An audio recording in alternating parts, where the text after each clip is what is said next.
Okay, and everything seems to be just fine. Joe, welcome to the channel here, and a pleasure to be talking with you again. How have you been? I'm great, Fernando. Thank you. It's great to be here, and it's good to talk to you again as well. Awesome. So for people that are listening to this, could you please tell us a little bit of what you do and the things that you're passionate about in terms of security and privacy? Sure. So I'm a few things. Hold on. I got a little event notification there. So I'm a few things. My job is I'm the CEO of Unplugged, which is a smartphone company. It's a smartphone platform that protects customer data, and it's independent from big tech. And one of the reasons I'm interested in this and ended up exploring this is because I care about the safety and well-being of my family. And that's one of the reasons I knew about your show and I've read your books and have been interested in this topic broadly. By trade, I'm an entrepreneur. I had a company that got sold to Apple. I was in leadership at Apple for a decade. And I'm really interested in this issue of like digital preparedness, which is what got me involved Cool. with Unplugged. Nice, nice. So you've always been passionate in terms of tech stuff. It's always been something you've been involved in. Yeah, I mean, I grew up my dad had a really innovative company in the video production space at the beginning of Oh, digital cool. video. So I got to kind of see digital video come to life. Later, I built a business in the animation industry, and then we built a software app. So, yeah, I've been in and around technology, specifically when it comes to communication for decades. Awesome. That's interesting. I agree with you, especially now with our entire lives being online, and people often don't realize how much of themselves they put out there. And it's not only it's about our children, the images that people put like in social media. It's about the information for banking. We don't even know the ways in which we can be targeted in the future. That is really true. I've been learning a lot as I've been digging into this over the years, and the more and more I learn, it's amazing. So, another great book, I would say like a digital equivalent to one of your books that your viewers should check out is a book called Means of Control by Byron Tao, which was a big eye opener for me. He's a journalist who ended up getting hooked up with a guy named Mike Yeagley that we know, who's one of these sort of three-letter agency operatives who uses the digital data to defend our country. And what he sort of opened up with this book and what we've been, working on solving is, as you said, the amount of information that's coming off of our phones about us is really hard to imagine. What's also, in addition to how much there is that it has no legal protections the way we think of our Right. private data. This is a big surprise. It was a big surprise for me to understand this, that, an interesting comparison here is like in the US, like we have this Bill of Rights. It's very Right. important. We have these rights that we all Yeah. understand. But what's weird is this data that's coming off of our phones is not protected by our Right. Bill of Rights. So the idea that the government would need a warrant to come into my house to read my private journal that I wrote in a notebook, that does not apply to data that applications are taking off of my phone. In fact, not Right. only is it not protected, it's literally for sale and the government Yeah. buys it all the time. So Right. Right.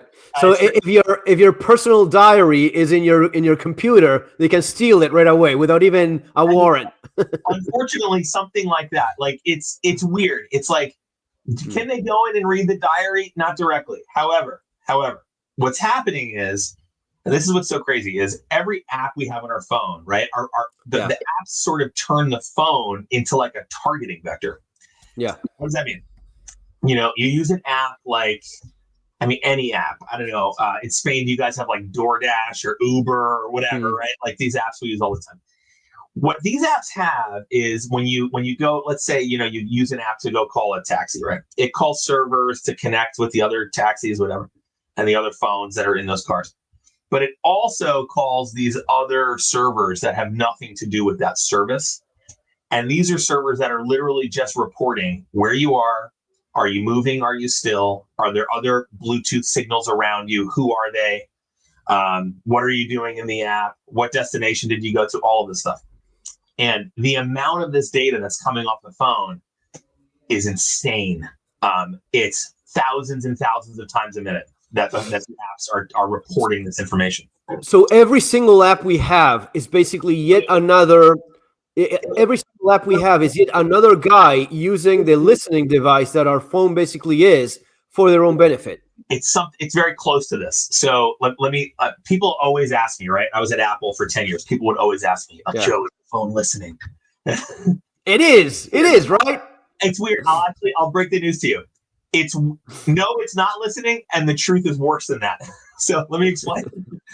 So the deal is, they don't need to turn on the microphone. They don't need to, because what they have is so much inferred metadata about all of us. Right. The way to think about it is the key is this: the number one ingredient is who are your relationships. Think of that as like a base layer that these applications are discovering through metadata. And that could be who you're texting. Did you upload the contact list? All of that. Okay. Yeah. WhatsApp, of course. Right. Okay. So that gets the grid of who we are. Think of it like a network nodes of, if we were mapping out an enemy in Afghanistan, right? Who knows who? So they start with that. And then we have the location. All of the apps are the huge majority of apps are transmitting location all the time, even when you say no location. No.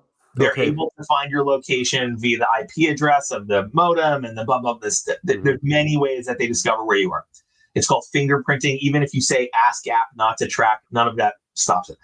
So they fingerprint your phone. They're getting your location in real time. Okay. So now you have who's in relation to who. And then when you know location, you know who sleeps in the same house. You know who goes to the same job. You know who goes to the same church. Who goes to the same shooting range, right? Yeah. Definitely, right? If you're a 2A person, like that is revealed in the locations you go. So you start with relationships, then you go to the locations, and then the last layer is, so when you know the different groups of people who know each other for different purposes in different places, then you have someone could, not turn on private search in Google or whatever, and they do a Google search or they look for something on Facebook. And now you're adding insight into that relationship group. And that insight is getting turned into targeted advertisements. And the other thing I think we don't realize is how many ads we see every day. It's now over 10,000, right? So it's impossible. It's crazy. So basically, do they listen? They don't need to. What's happening is you're being shown 10 or 12,000 ads a day. Yeah. And they're using just math to show you things that are most likely to you and the people around you. Let me ask you something, because about the listening stuff, we've actually tried this in my family. We were suspicious about the thing listening to us for some time. And then we did like a test, like, hey, we need to buy a new, hair dryer, whatever. Yeah. And I shit you not, we just said it. No one looked it up or anything. And it was there. The ad was there. I believe it. I think that there's a little bit of a combination of things happening here. Now, again, I'm not saying that applications they don't listen. I'm not saying applications can't turn on microphones either. By the way, that's something to talk about. What I want to communicate here is the really big risk is actually not that nightmare scenario.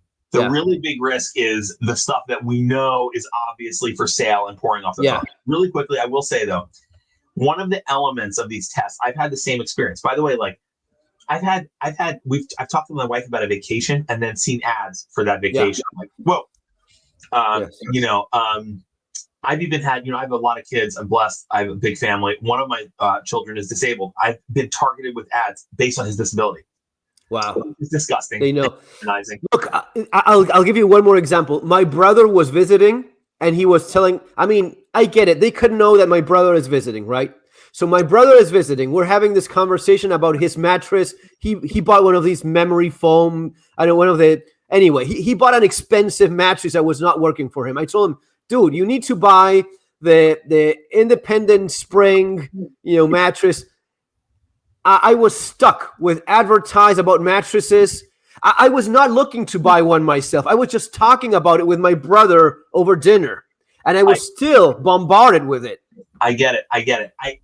Here's my understanding, and I'm pretty deep in this. Yeah. Again, are there software situations where a microphone can be opened? Sure. I think what's happening here is, you ever have a situation where like my wife got a red Tesla not long ago, and now one of my sons, his name is Fernando actually, and he sees red Teslas everywhere. He's like, look, red Tesla, red Tesla. Yeah. Yeah. My point is, I think that that's some of what's you could be a condition to, okay. Because one of the things that I think we don't realize is, again, I just mentioned, we're seeing roughly 10 to 12,000 ads a day now. But you and I grew up in a time where even if you watch a lot of TV, you would see 1,000 ads a day. Yeah. We're seeing 10 times as many ads now. So part of what's happening is we're exposed, like our phones are like, they're like casinos where we're just seeing these things we don't even realize. And then something comes up like the mattress and we notice it. Now, my guess is this, based on the way this works technically, my guess is your brother bought a mattress, or we went to a mattress website. Your brother probably did a search for a mattress. So you and him and the group of people that were there for that particular visit were getting hit with that. And also what you didn't notice is the other ads for the other search your wife did that you didn't know about or whatever. Right. Could be could be something like that.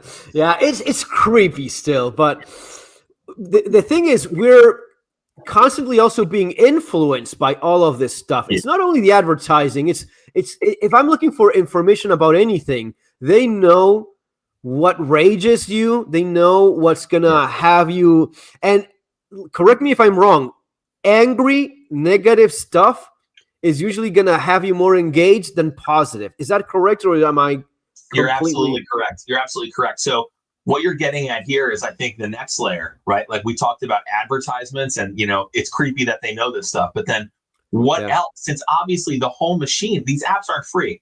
How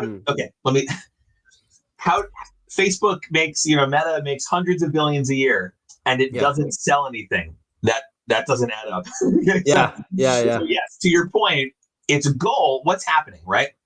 The way to think about what's happening when we go to these apps, Fernando, you've been to other countries. You ever, the myth of like, that's not a myth, it happens. But like, you go to somewhere new and the cab driver takes you the long way to the hotel, right? Yeah. So what's happening, right, is he wants more money. And how does he get that? There's two ways to control the value of the cab ride. One is for the rate per mile to be as high as possible. And the other is to go as many miles as possible. Right. Same thing is happening in these feeds that we use. Okay. YouTube, any of them, right? So what's happening is they're trying to do two things: get as much information about us as possible to make the per mile, per minute higher, and get us in for longer and longer. So there's a taxi meter over our head when we're using these apps. And you're completely correct. People are more likely to stay engaged if they're afraid or angry, if they feel threatened. Anger is a threat response, right? So one of the things that we see is when you look at the number of minutes that people are spending on smartphones since 2010, roughly, or 2012, even when LTE allowed us to have fast internet on our phones, 4G. Yeah. That's when we really started being in these apps all the time. What you start seeing, the more minutes we spend per day, the greater the reported experience of social polarization. This idea of like, in the US, we have this big left versus right thing. It's in Europe now too. This is in direct proportion to how much we use the phone. And it's because of what you're saying. We're more likely to stick around, meaning make the tech company more money, if we're outraged, angry, afraid. And I'm obviously an American who's lived through COVID and some crazy elections. I'm not, let me put it this way. I'm not naive about what's happening here. I'm aware of the sort of international communist problem we have. Okay. However, it's also true that when I look through my phone, I see a country full of enemies who are trying to kill me. And when I go out in my town, I see just like kind of my neighbors. I think there's an element here of the more that our minds and our consciousness is being trained by these algorithms and these apps on our phones, the more we mistrust each other. I completely agree with that. And it's crazy. I mean, we're about about the same age, give or take, I assume, not all that far apart. I remember a time when someone could sit at a table with a family and Uncle Joe voted for a Republican and Uncle Jim voted for a Democrat, and it was not a big deal. I mean, Yeah. it was not. I'm not. I get messages, man, of people that don't even speak with their daughter anymore. They don't even speak with their son. Oh, she went to college and now she's a liberal. This is a very real thing here, and it is true that our social cohesion has declined a lot. And I believe that it's about two interconnected things. I experienced this personally. By the way, I was in California during 2020, and I will just tell you, we also have a home in Idaho where we feel a lot more comfortable at that time, right? More like-minded people. Yes, correct. But what I'm getting at is that this, I mean, I think before, in previous generations, it was more acceptable to have differing political opinions. And I think what's happened is I believe the amount of time we're online has had two interrelated things. Number one, it has absolutely radicalized a lot of people into this super crazy, ultra left-wing stuff here. Like, that's real. People going online, getting in these wormholes and getting, convinced that they're transgender, or the, Jews are taking over the world, or whatever the news story is of, that gets people very upset. It's very easy to go down these wormholes, right? And it's also, while that's happening, we're being trained by these products to further cluster, right? Because what's happening is literally the information we're consuming is designed to make someone else money based on how much we watch it. So I think that this internet age, especially through the phones, because the internet's now with us all the time. Again, we've gone from 3 hours of screen time a day to 7, 8, 9 on average in 10 years, right? And I think that's related to some of this thing you're saying, which is people hating their families because they're seeing their family as this family member as a symbol of this thing they're experiencing on the internet that has them all, freaked out and on the defensive. It's terrible. Yeah, it's pretty bad. What is it you try? What would your advice be for people and kids? What age would you say a kid should have a phone? I would say kids shouldn't have phones at all, right? Phones. No, and they are constantly asking me about it. We are very technology light in our family. I think that my kids ask me all the time. They know I make them. Dad, what do you make the next? Right, you make phones, so. And I'm like, hey, when you're 18 and you work at the company, you can buy yourself a phone. Right. Yeah. But yeah, I personally, I think the phones and really like access to internet is really dangerous for kids. I don't think, I'll put it another way. There's a lot of studies on this, Fernando, around like how our brains are designed to operate in certain sizes of communities. There's a famous study called Dunbar's number. It's at the heart of a lot of how these social networks are designed. But the core idea is that we can have close relationships with maybe a couple dozen people. We can participate with extended relationships in like the size of a small town. Yeah. But after that, we cross over from familiarity into like alienation. I do not think we are designed to have access to everyone else in the world all the time.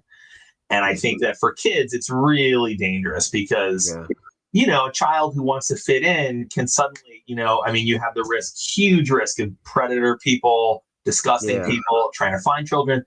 I think you also have, people who are lonely, misery loves company, a lot of people who want to bring other people into whatever problem they're experiencing. There's a lot of stories about this, about kids getting kind of radicalized into weird ideologies online. And, our kids are not doing that. I see it. You know what? I have 3 boys. So boys are maybe, I don't know if you have daughters, but I feel that with boys, it's a little bit easier. They're a little bit more like animals. So I just give them a little, as long as they don't kill each other. But with girls, because I mean, again, mine are boys, but I see like the classmates and whatnot. The girls are always worrying about what others think. The boys are punching each other, they're fighting, but the girls are always playing the social game of who's accepted, who do you like, who do you not like, who are you friends with? The girls seem to be more vulnerable to social acceptance, and that makes them particularly vulnerable to the idea of, oh, so you feel as if you don't fit anywhere. Well, maybe you're not even a girl. Let's start chopping you to pieces and make a bunch of money. Actually, $3 million out of each trans child. It's really sad. I agree with you that this is a really huge risk. And, my understanding, I'm not an expert on this, but my understanding is that, yes, there, as I understand it, there are studies that indicate that there can be clusters of young women. Oh, yes. Who, and yeah, I mean, I think, so the feminine energy is more social for sure. There was a book. I think you're talking about a book that was written about a woman that in a class saw that it was like 60% of the girls were all of a sudden. That's impossible. That statistically cannot be. It is obviously that the attention that one of them was getting was spreading out, and they were all saying, I mean, we're talking about prepubescent children. They don't have any of this thing in their head already. But because of the attention one of them was getting, the other one, I'm also like you. We're all the same. And then you have half the freaking class being trans, which is literally impossible from a mathematical point of view. It cannot happen. Yeah, I mean, this obviously indicates that it's sort of like a clustered frenzy. I mean, and that's terrifying. So yeah, I mean, I think these are some of the reasons that I'm just less inclined to have the kids on a lot of technology. Like, I got a PS5 at one point because all the kids' friends had them, and I just, after a few months, I was like, this is ruining our family. I was like, I gotta get this out of here. And now the kids are like always upset because the PS5's in I put it in my rifle safe. Can't get to it. I had.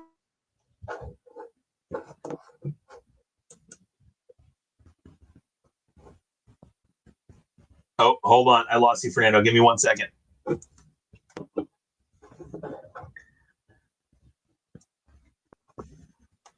Hey, yeah, Fernando. sorry about that. Yeah, No. I lost you there for a second. Okay. I'm just back here. I don't know why. I just lost you there for a second. I was telling you, I have my 7-year-old. He was playing an age adequate game, Terraria, which is like, I mean, super pixelated, 2D, but still the anxiety he was getting. We just said enough of this bullshit. This is not healthy. We noticed the behavior changing by just playing a video game that was super naive, super simple, and still was the idea of immediate gratification. I'm just back from the pool with my kids.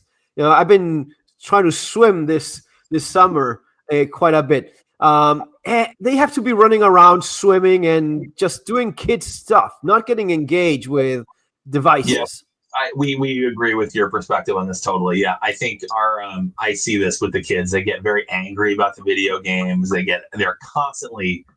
I mean, they were angry about the games. They were angry at each other who got more minutes with the game. Right. It was a total disaster. So yeah, we try to divert it to like outside. Like our kids are really into jujitsu. Oh, really? Yes. So we're big fans of that. How long have they been practicing? My son is, well, he actually going now. He competed a little bit, blue belt, but going for the purple belt now, I guess. Nice. They've been training for a couple of years, and we started getting into tournaments after the first year, and that has been fantastic. The tournaments are great, and we've done a few of those, and they went from the white belt to the gray belt, and they're getting their stripes again, and we'll see. I think they're on a journey, but I'm very that for me is a much better use of our time. No question about that. Absolutely. Yeah, that's awesome.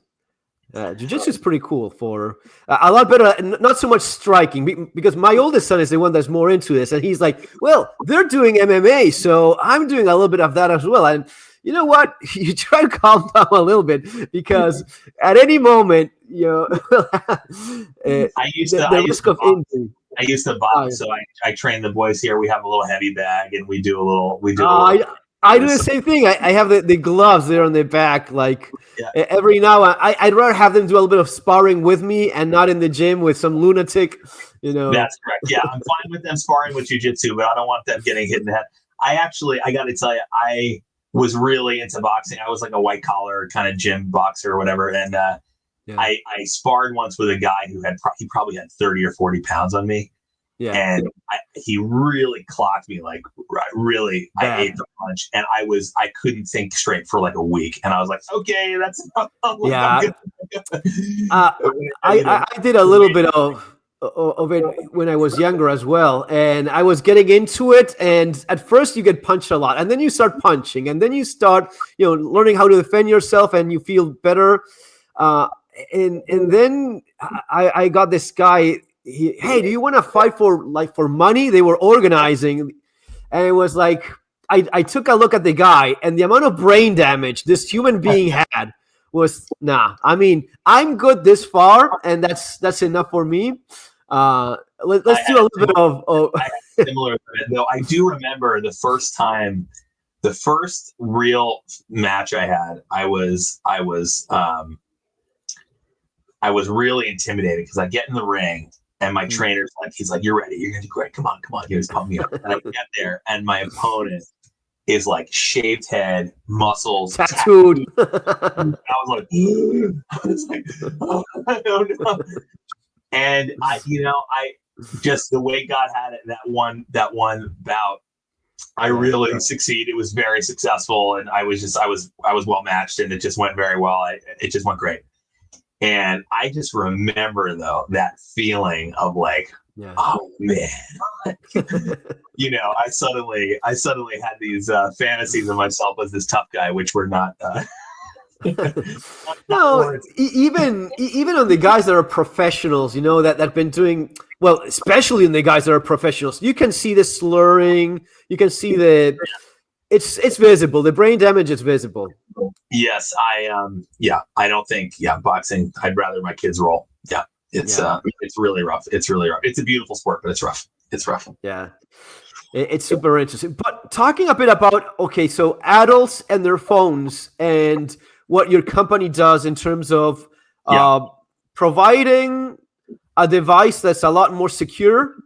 Right. Yeah. So the way to think about it is this is where we focus, is how to help people protect themselves when it comes to their phone. Because as we mentioned before, it's like we're used to one world where we have these protections for our data, but on our phones, these don't exist. This is a result of two Supreme Court cases in the 70s that said that all the phone data is what's called it's under third party doctrine, which means because I accepted terms and conditions, I don't have any ownership of it. Yeah. So the way I would think about like privacy and security in the phone is like a pyramid. I think this is a good way for people to imagine it. What we were talking about before with the ads and the tracking and all that, that's the bottom of the pyramid. Okay. So this is happening hundreds of thousands of times a day. On our site, there's a study we just did with an iPhone and a Samsung, and like this is literally happening like all the time. It's incredible the rate of communication between the phone, the apps on the phone, and data harvesters is very high. So that's like the bottom of the pyramid. This is happening to everyone all the time, and that data is available for purchase. Okay. The next level up is your phone can get taken, right? And if your phone is taken and open, all of your communications are there, all your passwords are there, all your previous huge amounts of private data can be on the phone. And I think a lot of people don't realize there are many scenarios where authorities are legally allowed to take your phone without a warrant. Yeah. For example, one of the most common ones is when you're crossing borders. When you're crossing a border, you do not have rights to keep your phone private, right? So we work on protections for that. And then lastly, there's all the digital traces that can come from your phone being on when you don't think it's on. So I'll talk about sort of each three of these things. So the bottom of the pyramid is passive data tracking, third-party data harvesters. So our phone, unlike other phones, what it does is it blocks the transmission of data to third-party data harvesters with a firewall on device. Now, some people can try to do this with like server-based traffic blocking, but there's like VPN or using stuff like that. You mean? Sure. So some VPNs will try to, and we have a VPN. I'll show you here too, but some VPNs can try to do this traffic blocking. The problem there is you're doing it off the device, which limits what you can see about where the calls are coming from. So here we do it on device. So here you see, here's my phone. It's like a normal phone. There's like a photos widget, and then when I go here, what number do we have now? 1,665. Okay. Yeah. Okay. 1,165 times. That's the number of times today that the apps on my phone have tried to open up sessions with third-party data harvesters, and the phone blocked it. Mm-hmm. And by the time I go to bed, it's 9:30 here, and it's already 1,000. By the time I go to bed, that'll be 5,000 or 6,000. So I can tap in here and I can see like a detailed graph of which apps did it when, at what time, all that, right? So that's the first layer of protection. Now, also here, as you mentioned, I also right here, I have like my VPN status. So a VPN comes baked into the phone. It's on 24 hours. So I'm both hiding the IP address of the phone, but I'm also blocking the apps on the phone from opening sessions, regardless of my IP address, that are giving all this data from my actual device. So that's like the bottom of the pyramid, and that's a big important area that we focus on. Then when it comes to this next area up the pyramid, which is my phone getting actually taken, this is a real risk people face. Phones are taken all the time in various investigations and stuff like this. We have some pretty cool features here. Let me show you this. So we have this one thing here. It's called emergency reset. I can give a fake PIN code. So let's say someone takes me hostage and takes my phone and says, "Give me your code." Yeah, or you went to UK and it got taken away to see if you made a mean tweet. That's correct. And I go, which is crazy. What I have programmed is a fake PIN code. So if someone says, "Give me your code," I go, okay, it's 1212. And what they don't know is they just wiped my phone and replaced all the data with fake data, right? So it's a way for me to literally prevent someone from getting access to what's in my device, right? Right. I also have other features here where I can like in the same part of the product where I can like literally set a time or day where I say like, hey, if I'm not back by this time, wipe. If I don't come back and enter my code, delete everything. And it replaces it with fake data for them to look at and not even know. Because if it's empty, that's very suspicious. Now, if there's something there that is not yours, that's actually very cool. Yes. So this is a big benefit, right? Is like it doesn't, you don't know that it got wiped. And then lastly, this might be hard to see here, but the phone has a little hardware switch. This is very unique. It's very simple, but it's very unique. With a little pen or a pencil or whatever, a paperclip, I can just flip this switch and I separate the battery from all the electronics. Yeah, cool. This is very important because it's like putting the phone in a Faraday bag, right? The phone is dead. And what does that mean? That means other phones, when you turn them off, they're not off. Wake up, and they leave a trace, because this is very important. There's also a trace of your device in relation to cell towers and its location. Yeah. So when it's off, it can be pinging towers and you don't know it. This turns it totally off. This also prevents, there's other things that can happen. Let's say you go to a protest, right? Law enforcement could be using what's called IMSI catchers. These are like localized little dishes that capture the identity of every phone.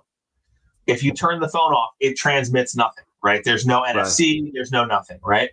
So, this little switch is really valuable. We also have a lot of our customers are security people in, special, I would say like special operator type stuff.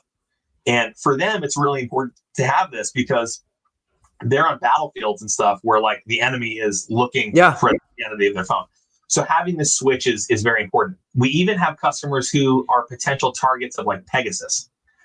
And, Pegasus, it's very rare. I don't think most of us should feel concerned about Pegasus. It's very expensive to launch a Pegasus attack against someone. It requires like teams of people to do it. But even in that event, the hardware switch prevents your phone from being used as a mobile microphone, which is one of the things that Pegasus can do is turn your phone into a microphone in your pocket and you have no idea.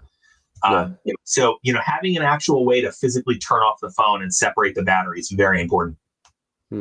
Yeah, there was an attack in Ukraine when the war was just getting started. I was following from the start, and I remember in one of those, the Ukrainians saw that they had a bunch of signals that were not from any of their phone providers. It was a bunch of Russians. It was like 1,000 Russians in a building, and they said, "Okay, that's free hits." And they blew up. It was like 1,000 soldiers that were all with their cell phones on in the same building. I mean, this is a really, like, our phones are targeting vectors. We have a huge portion of our customers are veterans. And one of the things I hear all the time is, I heard one guy say to me recently, he was deployed in another country, and he goes, we paid all the residents of this town that we were securing to get biometric data on them so we could monitor them. Right. And I came home and I realized we were doing that to our own population with our phones. And he's right. Yeah. He's right. The phones are targeting vectors. Right now, they're targeting vectors for ads. However, how do you think you're showing the Home Depot ad when you're near Home Depot? Because they know where you are. But the thing is, all that information is still there after the ad is shown. And this is where I think the really, really big risk is like you're seeing now. You mentioned the UK. In other countries, in Germany, there's new laws. Mexico has new telecommunications laws happening. More and more governments, as they lose sort of control of the people, they turn more and more to our digital trail to get control, to censor. It's crazy. And that's concerning. Is like, I don't want a digital trail that says, that I go to a specific kind of church, that I go to a gun shop, that I, go to the shooting range, et cetera, et cetera, et cetera. And there are other people, even if I disagree with them, who deserve the same right. Like, there are people who, might want to go to an anti-ICE protest. I don't agree with them, but they should be able to protest without having the government track their phone. This is very dangerous territory. And I think, that was a big propellant for us was, Fernando, like you saw this yourself with your channel. COVID showed us when there's an emergency or a crisis, like, they'll use whatever tools they have. And, that I think we should be very aware of the potential for another crisis. It could be a debt crisis. It could be a war or whatever. But we are putting ourselves in enormously vulnerable positions by having all of this information about ourselves out there. Yeah. And it used to be, well, I don't know if everyone, but a lot of people would say that, oh, I have nothing to hide. I'm a good person. I'm not a, one of these creeps. It doesn't matter, because with that information, they can still use it against you. First of all, they can use it to sell it. I mean, it can be stolen from you. And we're not even talking about scammers.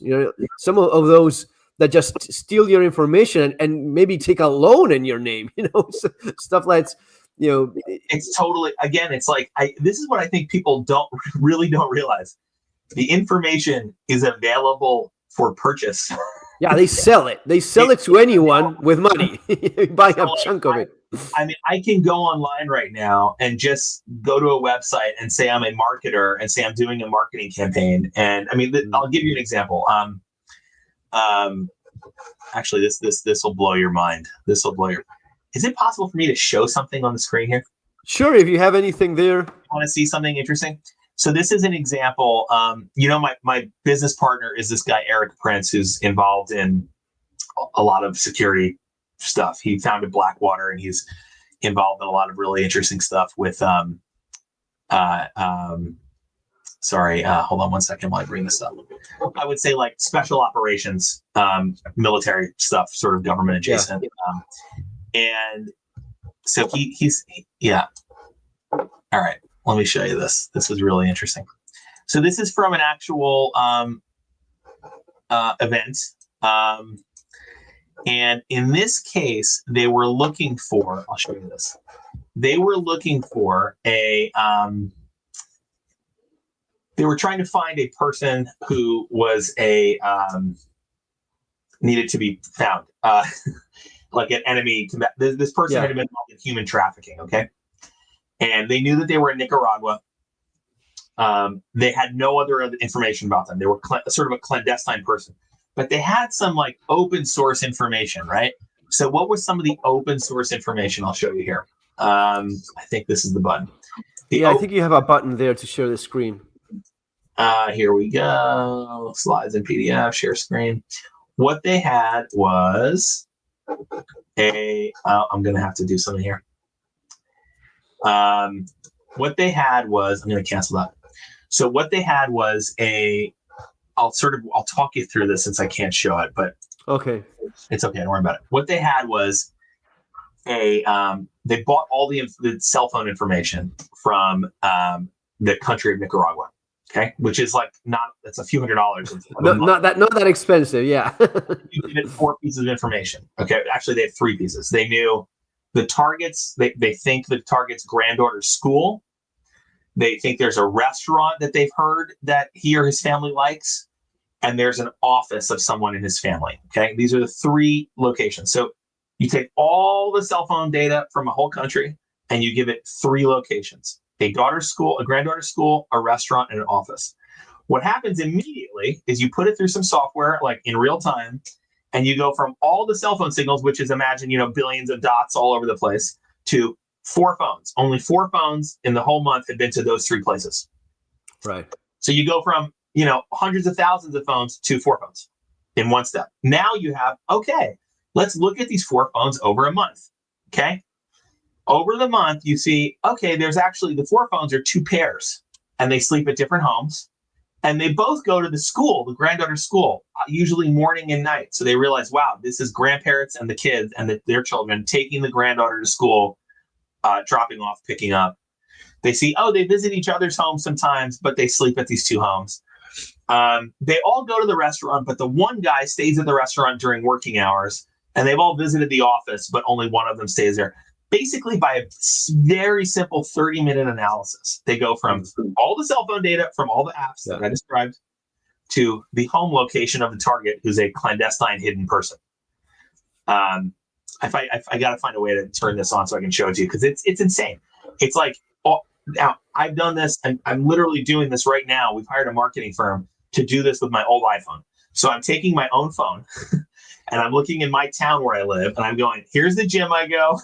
Here's the gym, right? Here's church. Show me the phones that go to those 3 things. Okay, and then what you end up with is the real-time location of a phone in order to put ads on. So you can take a little bit of information, spend a little bit of money, and get someone's real-time location. That's terrifying. It could be used against you in so many ways. Again, because this is something I'd like people to understand. It's not as if you have anything to hide. You don't have to be a bad person to be worried about this. There's this guy that yesterday got arrested for making a tweet when he arrived to the airport in UK. Yes. This is a comedian, the guy that was behind Father Ted. I haven't seen the show, but he made like a tweet about some trans protest of some kind, a tweet just joking about it. The guy got arrested, spent the night in jail for that. And what you're saying is that someone can make the connection. Oh, so you've gone to this gun store, you've been to this gym, and you're associating with these individuals, and you go, I don't do any of that. Well, our information says you do. Now you're in a complicated position. I completely agree with you that you're describing the risk, right? I think, again, to me, we need COVID feels like it was a long time ago. This was not a long time ago. Yeah. Right. Like we had a dress rehearsal, right? So to answer your question, it is the government today in the United States and in Europe can purchase data and determine very quickly who goes to gun stores, who goes to mosques, who goes to Catholic church, who goes to abortion clinics, whatever. And the concern I have is okay, I don't do anything wrong. I have nothing to hide. It's true. I'm not a terrorist. I'm not Al Qaeda, whatever, right? Why do I want privacy if I have nothing to hide? Because the risk of a future situation in which someone who thinks that my normal life is evil, fascist, whatever, is, I think, very real. I'm not saying I think it's going to happen, but I don't think it's impossible because we just lived through something very similar. Yeah, we've gone through it already. So if it has happened before, it can happen again, and it can be worse. I think we had a big warning call with COVID. Because what did we see with COVID, right? What did we see? Suddenly, we discovered we interact with the world through 2 companies, Apple and Google. Right? I know that above Apple and Google is YouTube versus Rumble versus this versus that. But don't forget, right? In 2021, when all of the social media companies had taken all the conservatives off, for saying that they don't, the trans stuff or Yeah. the election stuff or whatever. Donald Trump got kicked out of Twitter, man. Trump got kicked on, and Meta and Instagram. Okay, so remember, all of the social media apps, again, think of it like the layers. The apps are the layer up here. They all kicked them off, right? Yeah. Except one. There was one app called Parler, which allowed people with that perspective to express themselves. And what did Apple and Google do? They removed Parler from their app stores. Yeah. So what I'm getting at is, even if having, like, I'm very happy about X, that Elon Musk bought X. I think that it's great to have a more free speech platform. I'm a supporter of that. But I don't suffer the delusion that the platforms that we are experiencing X on can't turn it off. Because that's what happened with Parler. Apple and Google took it off the App Store, and Amazon took away its web services. So it wasn't just the app. You couldn't even go to the website. Yeah. Like, it just got removed. So I think that there's the risks are, like, number one, there's censorship, right? Is we're using platforms that have shown us recently that they will shut down voices that are politically inconvenient. Yeah. Number two, if people who are willing to do that, I think many of those same voices are the kinds of people, I think we've seen this happen in history. Like, do you think if the communists in the Spanish Revolution would have had digital access to their opponents, they would have taken advantage of that? Oh, of course, yeah. I think they would have. Yes. I believe that they would have. They could also go the other way, right? There could be a right-wing dictatorship, and people who are, which, I might be more like, hey, I'm a little more comfortable there, but still. I don't think we should have our lives, the records of our lives out there for tyrants to take over. And this is the thing, is like, I think this is what the heart of our goal is, really not left versus right. It's that, like, we want to design products that mirror the values and rules of the Constitution. And what does that say? The Constitution says the government cannot access your private data without a warrant. Let's go further. The Constitution doesn't only have the Bill of Rights. It also established, drumroll, the post office, the most boring thing ever, right? The post office. The post office represents something very important. Our founders determined, and you read their debates, they knew it was essential for us to have private communication, for peer-to-peer communication, and the number one of the main benefits, reasons for the post office was to get newspapers to people in faraway parts of the country. So what did they do in the Post Office Act of 1792? They made it a felony, federal felony, big crime to open someone else's mail. It is also a felony and punishable criminally for employees of the post office to share data about what you have sent or received. Compare that to what's happening on the phones. No, it's insane. And it's crazy because many of these things, you just mentioned the Constitution. In Argentina, it's completely illegal for you to open anyone's mail. You are committing a crime if you open someone's mail. And it's the exact same thing. This is global. This is happening all over the world, where we're losing these things that once were protected with great determination. And so it's like, you're totally right. And it's like, a lot of your work talks about, like, hey, do I need to bug out? Is it time to bug out? When is it, when things are getting timing bad, I want to have left early, right? And I've heard you say this, when things are getting bad, I don't want to be the last one there, right? The same thing is happening right now. What do I mean? We're here living our lives in the US, in Spain, but we're also living our lives on these. A third of our lives or more is spent going through these things. And we do not have protections in this other space we're occupying through the phones. We do not have rights. And in fact, not only do we not have rights, we have insane risks of everything we do there is being recorded. And again, I just come back to this. It's like, there's nothing that I'm trying to hide. I'm a dad. I have 6 kids. We go to jujitsu, like, whatever. I'm pretty boring, right? But it's like, there's nothing. 6 kids, man. That's a handful of kids. We're blessed, man. We're blessed. We're blessed. God, we're blessed. We have 4 boys and 2 girls. It's great. But it's like, I don't want to live in, and I don't want them to live in a future where what you did on your phone or where you went with your phone can be held against you. And we're seeing this happen in other Western democratic countries today. Today. Like, this isn't a fantasy. It's crazy. It's something super concerning, and I think it's a great idea. So know what? I want to get one of the unplugged phones. So I've been promised one by a certain friend I have in the community. Now, seriously, I have my Xiaomi Nah, phone, which we is got to get you set up. Chinese government communist phone. No, Which we'll send you a device. I'll do one better. We actually are. We'll send you a device with a SIM on it already activated. awesome, We're working with a company that we're really excited about this product. because it's going to be releasing in Europe as well, right? Correct. We are wrapping up the CE, which is the sort of certification for the phone in Europe, so we can sell there. We're super excited. We think that and we are getting emails all the time from Europeans like, hey, when is the phone going to be available here? So we are super excited. Another thing about our platform that's worth differentiating for Europe, I should mention this, is I showed you that cloud. It's open source. The operating system is open source. Yes. So we are an open source believer company. So we're in awesome. If it's not open source, it's getting open source on our end. So we are a big open source believer. We actually have like 3 or 4 open source projects dropping in the next month, cool. Including that photos project I mentioned. So like, here's my cloud photo storage. And unlike other companies, our cloud photo storage, we do not have the keys. So when you sign up, you'll see the experience when you get the phone. You'll sign up and it'll say like, all right, here's your keys. Share them with your wife because we don't have them. If you lose the keys, we can't open it. And we do that intentionally. And by the way, we do it even we know there's a risk, right?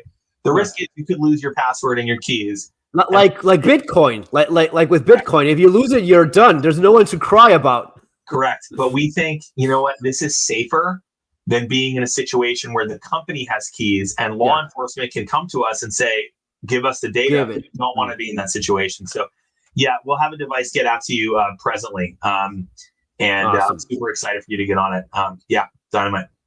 That's great. You know, it's something that's gonna be more and more of a concern as technology keeps evolving as it is, with AI just doing things that up until recently you needed a monkey, right, checking things out.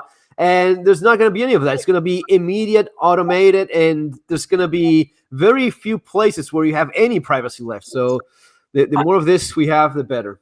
I think you're right. I work with those tools a lot. A lot of my background is leveraging AI, and you know, I think the way to think about large language models, which are the new innovation, is, you know, I think a lot of what we hear about AI is baloney, but a lot of it's real. And the way to think about it, from my perspective, it is like it used to take a lot of work and engineers and many years to build systems and algorithms to understand different data types. Large language models allow you to take any given data set, for example, my phone location or what I do on my phone, and instantly turn it into usable insights. Instantly. So I think we should understand that like many more people are going to have access to very powerful computing tools because of large language models, which are now, you know, widely available and free.